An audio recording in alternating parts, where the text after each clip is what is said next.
सानन्दमानन्दवने वसन्तम् आनन्दकन्दं हतपापवृन्दं वाराणसीनाथं नाथनाथं श्रीविश्वनाथं शरणं प्रपद्ये। कोई भी कार्य हो A to Z तो उसको बिना विचार किए हुए, बिना सोचे समझे, बिना चिंतन मंथन किए हुए नहीं करना चाहिए।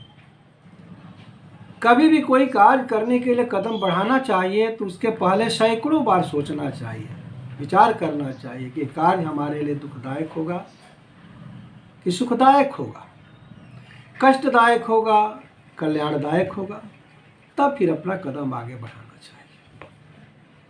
चाहे बाइक चलाने की बात हो, चाहे कार चलाने की बात हो, लगता है कि यहाँ एक्सीडेंट हो जाएगा, फिर भी हम अब आगे बढ़ जाते हैं। लगता है यहाँ गाड़ी में खरोंच हो जाएगा, फिर भी उसी में घुसा लेते हैं। तो कोई भी काम हो बिना विचारे, बिना सोचे समझे नहीं करना चाहिए, अन्यथा वह जीवन के लिए दुखदायक और संतापदायक हो जाता है।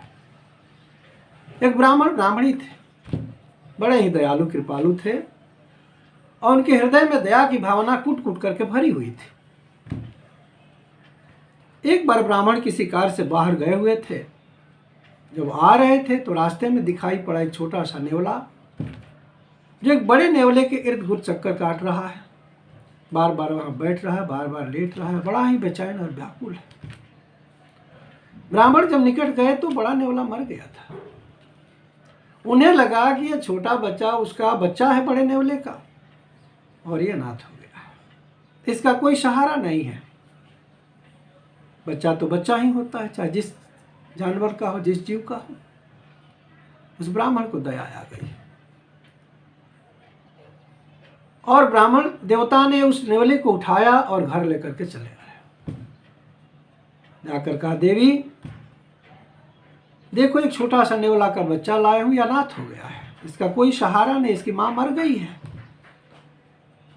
अगर इस तरह से छोटा नेवला है तो इसकी देखभाल कौन करेगा, इसकी रक्षा कौन करेगा, इसका पालन पोषण कौन करेगा?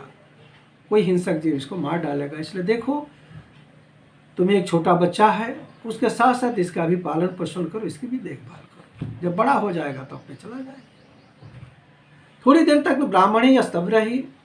कहा, महाराज बच्चा तो बच्चा ही होता है, मैं भी आपकी बात से सहमत हूं, लेकिन यह हिंसक जीव है, न जाने कब मेरे बच्चे को हिंसा कर देगा। फिर भी जब आपका आदेश है तो मेरे लिए सिरोधार्य है। ऐसा सोचकर ब्राह्मणी ने उस नेवला का पालन पोषण शुरू किया। जिस तरह से अपने बच्चे का पालन पोषण करती थी, उसी तरह से उस नेवले बच्चे का भी पालन पोषण किया। दूध पिलाती थी, खिलाती थी, पिलाती थी। धीरे धीरे दोनों बड़े होने लगे। एक बार ब्राह्मण देवता किसी कार्य से बाहर चले गए थे और ब्राह्मणी का छोटा बच्चा जो है वह नीचे सो रहा था। घर में कोई दूसरा था नहीं, नेवला अपना बाहर घूम रहा था। ब्राह्मणी ने सोचा कि जब तक मेरा बच्चा सोया है तब तक चलो मैं कुएं से जल भर करके लेते आऊं। तो घड़ा उठाई और कुएं पर जल लेने के लिए चली गई। इसी बीच में संजोग उस वक्त से काला भयंकर विषधर सर्प घर में घुस गया और धीरे धीरे उस सोए हुए बच्चे की तरफ जाने लगा। नेवल को लगा कि ये तो मेरे भाई को यही मार डालेगा, डस देगा और इस तरह से इसकी मृत्यु हो जाएगी। ऐसा सोच करके नेवला उस विषधर सर्प से लड़ गया।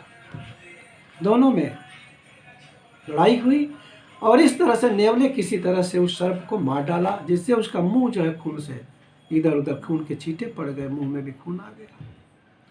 तो वह बार बार कभी बाहर कभी भीतर, बाहर भीतर आता था ताकि अपनी माँ को इस खुशी की बात बताएं। इतने में ब्राह्मणी जो है जल में घड़े में जल भर कर आ रही थी। दरवाजे पर पहुंची तो देखती है कि नेवला का मुंह जो है खून लगा हुआ है, उसके चेहरे पर छींटे पड़े। उसको लगा कि जैसे मेरे बच्चे को अकेला जानकर मार डाला। उसने कुछ सोचा समझा नहीं, विचार नहीं किया, सच्चाई नहीं जानी और तुरंत जो है जो घड़ा जल से भरा हुआ तो उसको लेकर उस नेवले पर मार डाली। दौड़े दौड़े भीतर जब जाती है तो उसका बच्चा बड़ी सुख की नींद सो रहा है और एक विषधर सर्प पास में मरा पड़ा है। उसको समझते देर नहीं लगी कि मेरे बच्चे की सुरक्षा के लिए, इसको बचाने के लिए नेवले ने इस सर्प को मारा है, जिसके चलते उसके मुंह में चींटे पड़े थे।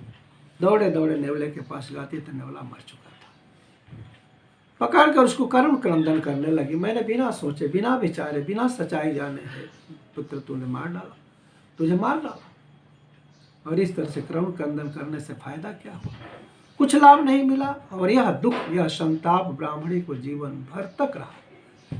इसलिए हमारे गिरधर कवि कहते हैं कि बिना विचारे जो करे सो पाछे पछताए, काम बिगाड़े अपना जग में होत हंसाय। जग में होत हंसाय चित में चैन न आवे, कह गिरधर कबीराय। कह गिरधर कबीराय दुख कछु टरत न टारे। खटकत है जिय माही किए जो बिना विचारे। ये जीवन भर खटकता रहता है। अगर कुछ इधर उधर हो गया, कार्य नहीं बना, बिना विचार कर हम कोई कार्य कर देते हैं, तो ऐसा वो दुख होता है जो जीवन भर दूर नहीं होता है। और खाना पीना, पहनना, ओढ़ना, सोना, बैठना सब जो है वह कष्टदायक और दुखदायक। तो इसलिए हमें कोई भी कार्य A to Z करना चाहिए तो विचार करके, सोच करके, चिंतन मंथन करके करना चाहिए, तभी वो कार्य हमारे लिए कल्याणदायक और मंगलदायक होगा। इन्हीं शब्दों के साथ जय श्री विश्वनाथ।